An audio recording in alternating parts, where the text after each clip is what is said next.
Morning, everyone. Welcome back to the Day Raid and another morning walk and talk. It is Saturday morning, and I'm on my way to some business meetings. So, perfect time to answer some questions and talk about the week that was Badger football. I'm going to try to do this as I'm dodging the Saturday morning traffic because it is pretty busy here this morning, but a lot to talk about, so let's get into it. So the first question we got, very long, very detailed question, and of course I don't have it in front of me, so I'm going to be paraphrasing here. And it's essentially questioning the strategy that the Badgers are putting forward right now in terms of the transfer portal. And that strategy is, instead of going after the big name recruits coming from big name programs, the Badgers seem to be focusing on lower level players from D or FCS, D3, even NIA. And what is the strategy behind that? Why are they doing that? Is it potential versus production? And that's a very good question. And I think you hit the nail on the head right there. And while it is risky, the idea is that the way I see it, they are targeting players who've spent the last couple of years playing college football and actually being on the field. And where you could actually see production on the field. And you're not watching highlights from practice, where what happens on the practice field is very different than what happens on the game field. So, while it is risky to bring in players who come from a lower level into the Big Ten, I find it funny that Badger fans are against this idea. And stick with me on this. Because I would say this. If these kids were coming in from Reedsburg High School or Madison Edgewood or whatever, and they were high school kids who had offers to FCS schools and D3 schools, we'd be jumping over the moon to get them because, hey, they're Wisconsin kids. Never mind that they're only being recruited by lower level schools. I would also say is a lot of these kids are the type of players that would have been recruited by the Badgers just based on star level, etc., location. These are the type of guys who would have been low-level scholarship players. A guy like Matt Young would have been the type of kid back in the day who would get a walk-on and spend 3 years being practice squad hero and then bursting his way onto the scenes. He looks like the type of player who would come from nothing and become something. But we are all of a sudden too high and mighty that we don't want to accept these players because they're coming from a lower level. And if I really want to be frank, and a lot of the people who believe in Wisconsin high school football are going to hate me when I say this, but I'm going to say it anyways. What's the difference between bringing in low-level college players into the Badgers and bringing in low-level high school players, like players from the state of Wisconsin, where the cream of the crop is as high? But let's face it, in terms of college talent, Wisconsin's what? Mid-20s? Close to 30 in terms of high school rankings in the nation? Sometimes talent falls through the cracks. Sometimes talent falls through the cracks for various reasons. And I've said it before. It could be they had a growth spurt. They were from a small town, under-recruited, under-evaluated, whatever. Talent is talent. And I really like some of these lower-level guys that they're bringing in. And I like some of the higher-level guys. Okay? The Ohio State wide receiver. The Louisville outside linebacker. We get talent from the big names, but some of those big names haven't played more than a handful of snaps over the years. So it all depends on what you really want to see on the field. All right. Next up is a question that is kind of a culmination of a series of questions I have gotten throughout the season, throughout last year. And I put these questions into what I call the clearly category. What do I mean by clearly? Well, a lot of these questions start with, and I'm not saying this one exactly that I got, but a lot of them, clearly so-and-so doesn't know how to do something. And when I hear fans who their only connection to football is what they see on Saturday and Sunday on television say stuff like that, first thing, I'm kind of insulted. Because if you think our job is that easy, then, and I'm lumping myself in with them, same thing. That's kind of sad. But a lot of times, people who make statements like this, and I'm not saying the actual question holder that I got this one from on Twitter is thinking this, but a lot of them ask these questions with emotion and don't actually look at the numbers. What do I mean by that? Because the most recent question I had was essentially, clearly, Mike Tressel doesn't know how to stop the defense or stop the run. He didn't do it at Michigan State. He didn't do it at Cincinnati. And he's not doing it at Wisconsin. What's the deal? What is his philosophy for stopping the run? His philosophy for stopping the run is to fit gaps, to get downhill, and to tackle the football. Boom. That's it. I know a lot of people are expecting to say, well, I don't know. Clearly, he doesn't know how to stop the run. Or, I don't know. I think he just lets the players play with no discipline and score what the hell they want.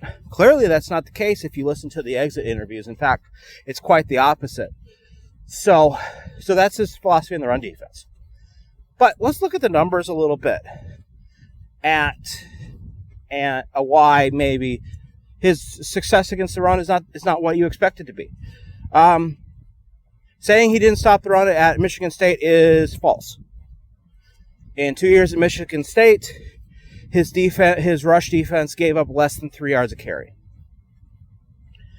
That's stopping the run. There were a couple instances where they didn't, and that was against Wisconsin and against Ohio State. High volume rushing teams. Volume. Let's remember that word. At Cincinnati, again, his defenses gave up between 2.9 and like 3.5 yards a carry. Rushing. Couple things with that. Why I don't care about that so much as other people do. One, total defense. Scoring defense. That's what I care about. That's one. Two, volume. They play against Navy, and Navy runs about 70 times. They're going to get 200 yards. But 200 yards when you have 70 carries is less than 3 yards a carry. Going to the fact the year they went to the playoffs, I think they played 3 out of the top 10, top 11 rushing offenses in the country. They beat them all. And they played against a lot of teams that ran with volume. So that's important. And then 3. It's very important to understand, especially at Cincinnati, what type of league they were playing in. A league where the offenses are wide open. So there are some concessions you have to make defensively.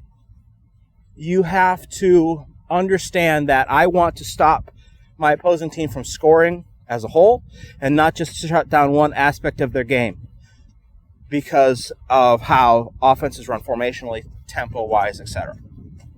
So, to commit extra bodies to the box, bigger bodies to the box, and they had a problem with this at Ohio State or at Cincinnati the first year. That's why they switched up their defense. Is they played the Ohio State 4-3 when they first came to Cincinnati, and it didn't work because, yes, they could stop the run, but they were too slow and too compact to stop any of the bigger, more wide-open offenses. Even Navy. Especially Navy, actually. So they had to accommodate to what their opposing offenses were doing. And in doing that, there are some sacrifices that have to be made. Get to Wisconsin. Why doesn't he stop the run here? Well, ask Kurt Neal. Leave it at that. Got a little snarky there at the end of that last question. All right. Last one we're going to talk to, coming up to my destination here pretty soon. And that is basically, and again, I probably should write these questions down sometimes. Why have we gone to so much trouble to destroy the identity that Paul Christ and Jim Leonard started to then come back to it? I'll start with Jim Leonard.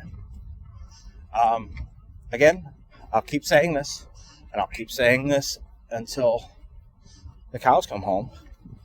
The defense hasn't changed with Jim Leonard. At its core, the Badgers are still running the same 3-4 defense that Jim Leonard did. And I know everyone's going to be saying, but they ran the 2-4. They ran too much of the 2-4. Mike Tressel and Luke Fickell has run the 2-4 as much as Jim Leonard. In fact, in certain situations, Jim Leonard ran the 2-4 more than the current team does. So stop it. What's the difference between the Jim Leonard defense and this one? Look at the roster. Again, I'm not going to rehash the same points over and over again. And to say that about the offense, well, the offense is, in terms of production, pretty much the same. We just don't have the generational running back. I don't have the numbers in front of me. Ryan from the future here, and I actually have those numbers that I was just talking about. I got to my destination, thought pull out the laptop and go through it, and show you how insanely Badger quarterback Braden Locke has been in his last 13 games starting for the Badgers in the Big Ten. So let's take a look at it real quick. In his last 13 games, Joel Stave completed 174 out of 309 passes, a 57.7% completion percentage for 2,181 yards, 5 touchdowns, and 12 interceptions. Alex Hornibrook went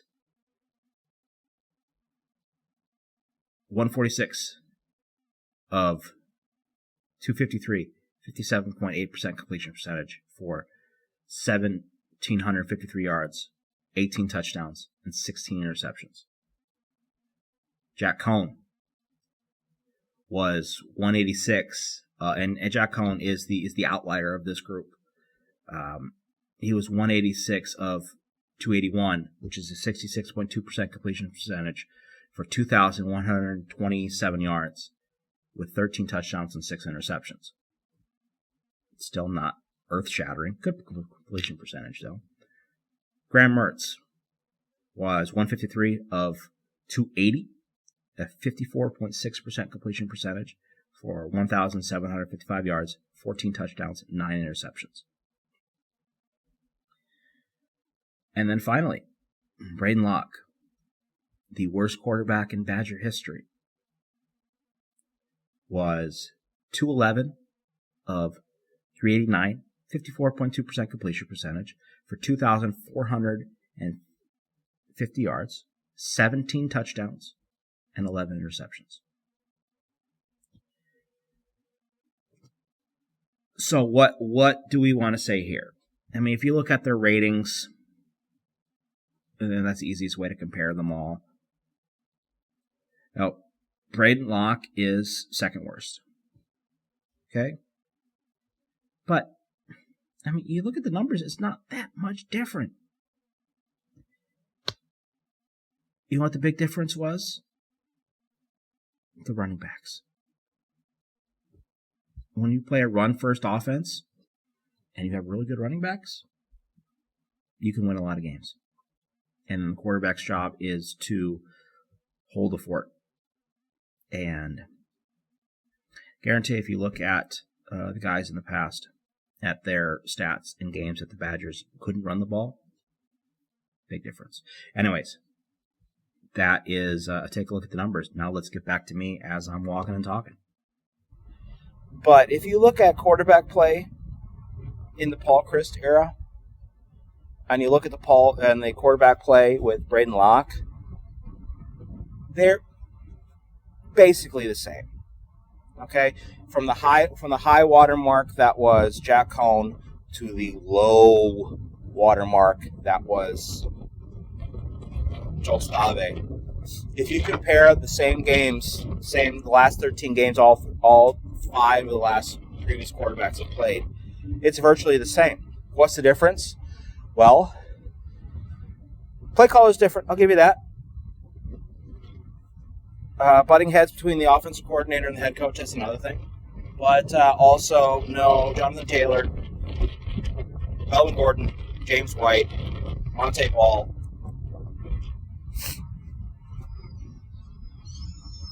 All those guys.